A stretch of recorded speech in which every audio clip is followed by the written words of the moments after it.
Shalom, selamat sore, saudara-saudara yang kekasih dalam Tuhan Yesus Kristus.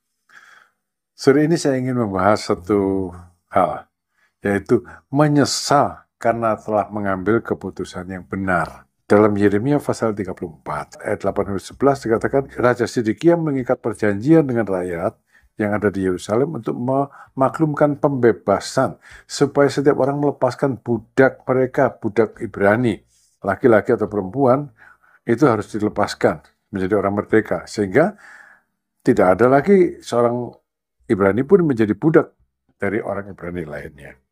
Semua pemuka dan rakyat yang hadir menyetujuinya, dan dalam pengesahan perjanjian mereka menyembelih lembu dan dibelah dua itu lembu. Setiap orang yang mengambil perjanjian itu berjalan melewati lembu itu sebagai simbol bahwa kalau mereka melanggar perjanjian, mereka akan mengalami seperti lembu itu.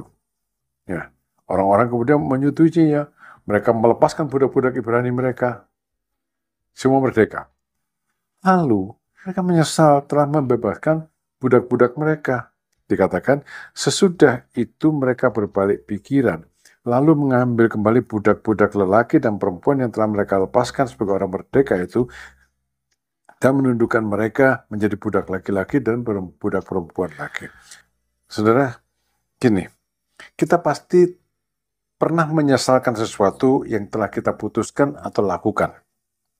Ada dua macam penyesalan. Satu, orang yang menyesal karena kesalahannya. Ini penyesalan yang baik, namanya bertobat.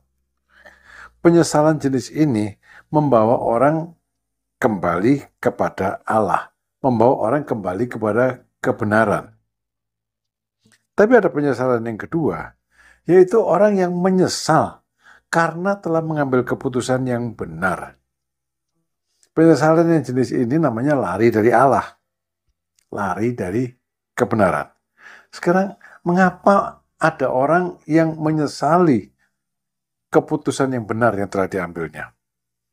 Saudara-saudara, biasanya, ya, tidak semua orang mengambil keputusan yang benar karena kepepet.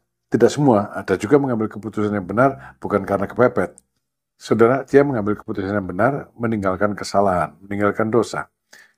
Orang yang mengambil keputusan yang benar segera diberkati. Yang segera datang adalah berkat jiwani dan rohani. Ada ketenangan, ada damai sejahtera yang mungkin sudah sejak lama tidak pernah dirasakannya. Tapi di sisi lain memang menjadi kenyataan bahwa keputusan yang benar seringkali membawa kerugian dalam bidang finansial. Dan kerugian finansial ini seringkali membutakan mata orang. Dia tidak lagi bisa melihat berkat jiwani dan rohani yang dinikmatinya. Dan lalu dia menyesal mengambil keputusan yang benar.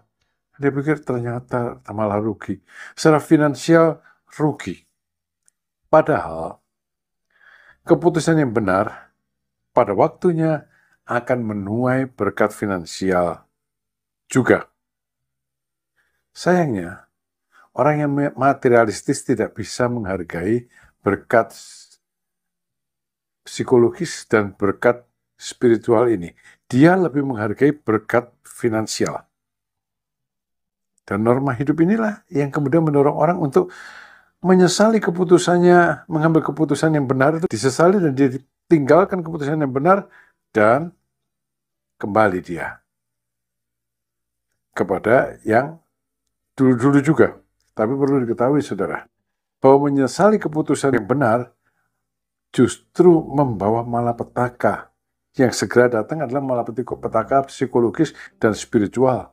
Dan kehancuran finansial tidak akan dapat pertolongan lagi. Contohnya adalah dalam Yeremia pasal 34. Di situ diceritakan Raja Sedekia dan para pemuka Yehuda sedang kepepet karena mereka diserang oleh Raja Babel. Kota demi kota di negeri Yehuda sudah jatuh, tinggal Yerusalem. Nah, dalam keadaan seperti itu, kemudian dalam Yeremia 34 ayat 8-11 dikatakan, Raja Sedekia mengikat perjanjian dengan rakyat yang ada di Yerusalem untuk memaklumkan pembebasan, supaya setiap orang melepaskan budak mereka, budak Ibrani, laki-laki atau perempuan, itu harus dilepaskan menjadi orang merdeka, sehingga tidak ada lagi seorang Ibrani pun menjadi budak dari orang Ibrani lainnya. Semua pemuka dan rakyat yang hadir menyetujuinya, dan dalam pengesahan perjanjian mereka menyembelih lembu dan dibelah dua itu lembu. Setiap orang yang mengambil perjanjian itu berjalan melewati lembu itu sebagai simbol bahwa kalau mereka melanggar perjanjian, mereka akan mengalami seperti lembu itu. Ya, orang-orang kemudian menyetujuinya. Mereka melepaskan budak-budak Ibrani mereka. Semua merdeka. Dan Tuhan yang melihat orang Israel telah mengambil keputusan yang benar. Kemudian Tuhan menggerakkan hati Nebukadnezar untuk meninggalkan Yerusalem. Dia tidak jadi menuju Yerusalem, tapi dia pulang. Dan orang Yehuda merasakan kelegaan. Tentara Kasdim sudah pulang. Lalu mereka menyesal telah membebaskan budak-budak mereka. Dikatakan, sesudah itu mereka berbalik pikiran, lalu mengambil kembali budak-budak lelaki dan perempuan yang telah mereka lepaskan sebagai orang merdeka itu, dan menundukkan mereka menjadi budak laki-laki dan perempuan laki. Saudara-saudara, di sorga ada Allah yang memperhatikan perjanjian. Di sorga ada Tuhan yang ikut mengesahkan perjanjian. Pada waktu orang Yehuda menyesali keputusannya yang benar ini dan mengambil kembali budak-budak mereka yang tadi sudah dimerdekakan, Tuhan marah. Maka dalam ayat yang ke-18-20, Tuhan berkata, aku akan menyerahkan orang-orang yang melanggar perjanjianku dan yang tidak menepati isi perjanjian yang mereka ikat di hadapanku dengan memotong anak lembu jantan menjadi dua untuk berjalan di antara belah-belahannya.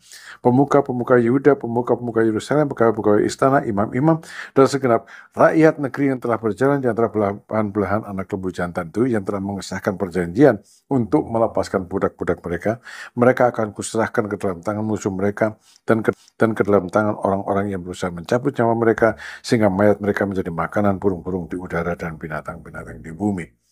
Dan saudara-saudara, kalau tadinya Tuhan menggerakkan Raja Nebukadnezar untuk meninggalkan Yerusalem, maka Raja Nebukadnezar kemudian kembali ke Yerusalem dan meruntuhkan Yerusalem. Saudara-saudara, jangan menyesal mengambil keputusan yang benar. Orang harus mengambil keputusan yang benar karena itu akan membawa dia kepada kehidupan yang lebih baik. Bahkan membawa dia kepada keselamatan, berpaling kepada Tuhan Yesus. Walaupun untuk sementara itu berarti kerugian finansial. Ataupun kalau kerugian finansial itu berlangsung seumur hidup, tidak apa-apa, asal jiwanya selamat. Ya toh, buat apa memiliki seluruh dunia tapi masuk neraka? Ya toh, lebih baik jiwanya selamat. Ambil keputusan yang benar. Jangan pernah menyesali keputusan yang benar. Sesali perbuatan yang salah yang kita lakukan dahulu. Atau kita lakukan tadi. Atau kita lakukan kapan saja perbuatan yang salah. Sesali itu namanya bertobat. Menyesali keputusan yang benar namanya lari dari Tuhan. Hasilnya adalah malapetaka. Tetap berjalan dalam kebenaran, saudara. Tetap berjalan dalam kebenaran. Tuhan memberkati saudara. Amin.